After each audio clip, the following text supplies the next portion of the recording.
Cet arrêt de bus à énergie solaire rafraîchit les piétons en cas de chaleur extrême. C'est pas mal ça.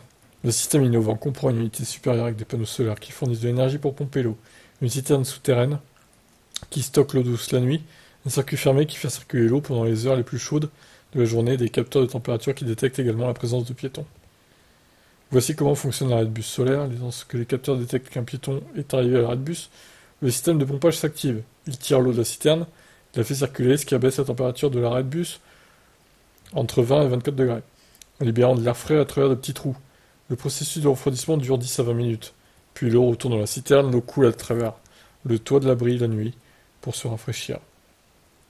L'auteur principal de l'étude, José Sanchez, a déclaré au magazine: ce n'est pas comme un climatiseur qui produit de l'air froid, la structure de l'arrêt de bus dégage de la fraîcheur, comme c'est le cas avec les réfrigérateurs. Bien qu'il se, bien qu'il se compose de plus d'éléments, sa production est moins chère que les arrêts de bus ordinaires.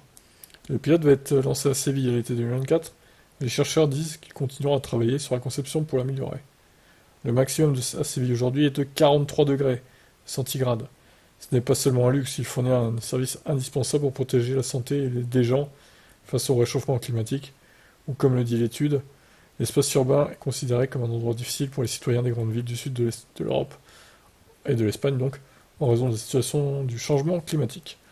Ah bah clairement, hein, les pays africains, Portugal, Espagne, même le sud de la France, dans 10 ans, 20 ans, ça sera pas inhabitable l'été, mais bon, ça sera très très dur, les conditions de vie, hein, j'en suis sûr ça. On peut même se demander si au final tous les sudistes vont pas venir dans le nord, se refroidir un peu, genre à l'été 2030 ou 2033, 2035, etc. quoi. Voire plus si affinité évidemment. Bon, en tout cas, l'idée est plutôt bonne, pas mal le concept. Ils vont tous s'agglutiner dans la bus pour être au frais du coup. Allez, ciao.